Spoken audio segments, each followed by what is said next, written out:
धर्म पुराण, the essence of India. आध्यात्म, संस्कृति, संस्कार, जीवन का आधार। श्री कृष्ण को पूर्ण अवतार क्यों माना गया है? उनके चरित्र की विशेषताएं क्या हैं? श्री कृष्ण ने संसार के लिए क्या आदर्श प्रस्तुत किए? श्री कृष्ण का जीवन संदेश क्या है? मित्रों, धर्म, अध्यात्म, संस्कृति और संस्कारों को समर्पित धर्म पुराण चैनल में आपका एक बार फिर स्वागत है। इस वीडियो में हम भगवान श्री कृष्ण के चरित्र की प्रमुख विशेषताओं पर चर्चा करेंगे। श्री कृष्ण एक ऐसी महान चेतना थे जिन्होंने एक युग को समाप्त कर नए युग का प्रवर्तन किया। उनका चरित्र जितना गूढ़ और रहस्यमय है, उनका जीवन और आचरण उतना ही सरल।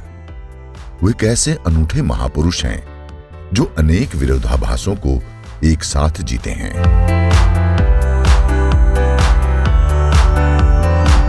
वो नृत्य कर सकते हैं, बांसुरी बजा सकते हैं और बड़े खूंखार आदमखोर राक्षसों से दो हाथ कर उन्हें यमलोक भी भेज सकते हैं। वो कंस जैसे अत्याचारी राजा का सार्वजनिक रूप से वध कर सकते हैं, तो गोपियों के साथ रासलीला भी कर सकते हैं।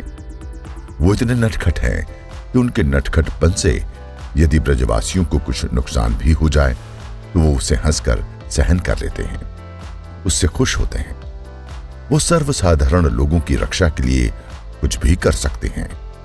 श्री कृष्ण गोवर्धन पर्वत को उठा सकते हैं तो कालिया नाग को भी नष्ट कर सकते हैं।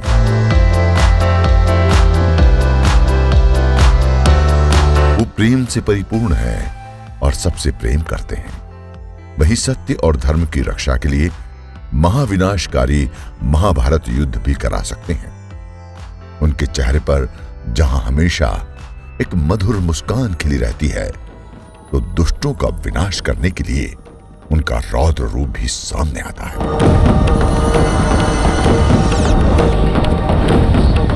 श्री कृष्ण को यदि प्रेम का पर्याय कहा जाए तो इसमें कोई अतिशयोक्ति नहीं होगी।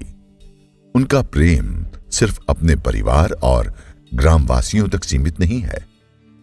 वो प्राणी मात्र से सच्चा प्रेम करते हैं, सबको अपना आत्म स्वरूप मानते हैं। उन्होंने बचपन से लेकर जीवन भर अनेक राक्षसों और दुष्टों का वध किया, लेकिन उन्हें मारने के बाद तार भी दिया, उन्हें अपने परमलोक में भेज दिया। उनके प्रेम पूर्ण व्यवहार के कारण ही सारे गोकुलवासी उन्हें अपने परिवार का अभिन्न अंग मानते हैं। वृद्धजन उन्हें अपने पुत्र के समान मानते हैं, तो युवक युवतियां उन्हें अपना सखा। उनमें गोकुल के प्रधान नंदराय जी का पुत्र होने का जरा भी घमंड नहीं है। इसीलिए उनके सभी सखा उनके साथ बराबरी का व्यवहार करते हैं। खेलकूद या अन्य कार्यों में वो किसी सखा के साथ किसी भी आधार पर भेदभाव नहीं करते, इसलिए सब उन्हें अपना नायक मानते हैं। पशु पक्षियों तक के लिए उनके मन में असीम प्रेम है। उनकी बांसुरी की तान सुनकर गायें तक उनके पास दौड़ी चली आती हैं।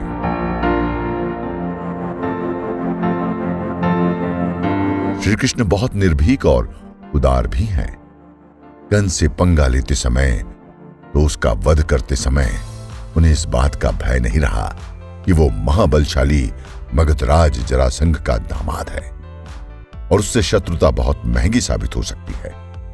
कंस को मारने के बाद उन्होंने कंस के किसी कर्मचारी या अधिकारी को जरा भी परेशान नहीं किया, सबको क्षमा कर उपयुक्त दायित्व सौंपे।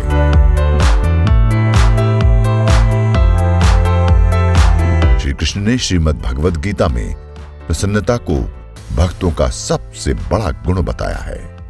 वो स्वयं इसका उदाहरण है। कैसी भी कठिन परिस्थिति हो, श्री कृष्ण के होठों पर मंदहास हमेशा बना रहता है। वो कभी न स्वयं तनाव में आते हैं और न दूसरों को तनाव में आने देते। उन्होंने ये संदेश दिया कि हर हाल में मुस्कुराते रहो। ये तभी संभव है जब हम ये मानकर चलें कि संसार के रंगमंच पर हम सिर्फ अपनी निर्धारित भूमिका निभा रहे हैं।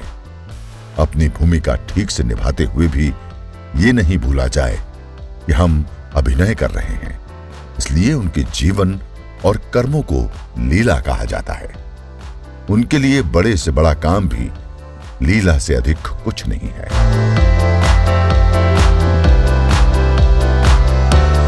श्री कृष्ण सच्ची मित्रता का आदर्श उदाहरण है। गोकुल में उनके 16 परम सखा थे, जिन्हें उन्होंने कभी कोई कष्ट नहीं होने दिया। उनके लिए अनेक बार अपने जीवन को संकट में डाला और बहुत बलशाली दानवों से भिड़कर उनकी रक्षा की।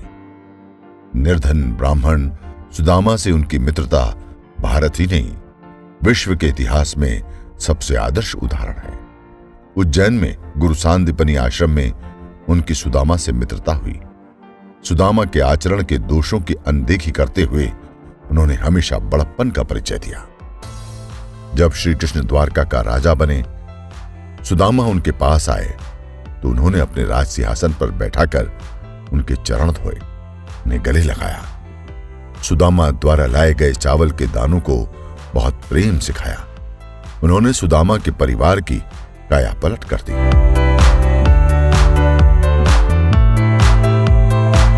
महान धनुर्धर अर्जुन से उनकी घनिष्ठ मित्रता थी, जिसे उन्होंने जीवन भर निभाया। अपनी बहन सुभद्रा से उनका विवाह करवाया।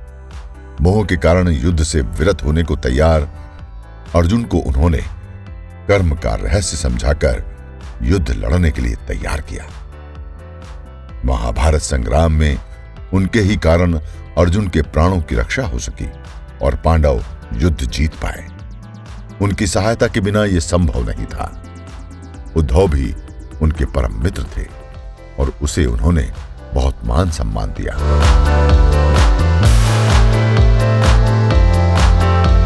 भगवान श्री कृष्ण के मन में नारी जाति के प्रति बहुत गहरी श्रद्धा और सम्मान का भाव था। उनकी रक्षा के लिए वो हमेशा तत्पर रहते थे। गोपियां हों या माता देवकी या माता यशोदा, वो सदा उनके गुणों की प्रशंसा करते। कौरवों की राजसभा में वो द्रौपदी की लाज बचाते हैं। वो जरासंध द्वारा बंदी स्त्रियों को मुक्त कराकर उन्हें सम्मानजनक जीवन जीने का अवसर देते हैं। कौरवों की माता गांधारी जब उन्हें अपने पुत्रों के वध का उत्तरदायी मानकर उन्हें श्राप देती है, तो वे उसे विनम्रता के साथ सर झुकाकर स्वीकार कर लेते हैं।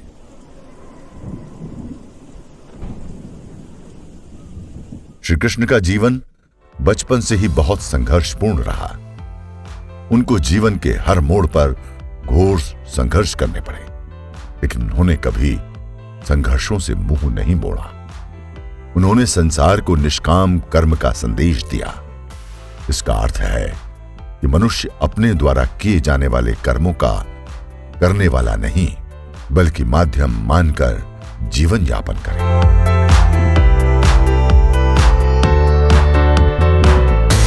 मित्रों, आइए हम श्री कृष्ण के जीवन और कार्यों से प्रेरणा लेकर अपने जीवन को सफल बनाने की ओर आगे बढ़ने का संकल्प लें।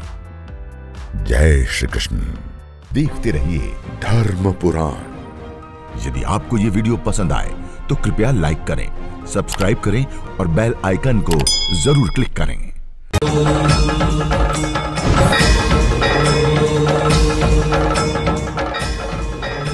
धर्म पुराण, द एसेंस ऑफ इंडिया। आध्यात्म, संस्कृति, संस्कार, जीवन का आधार।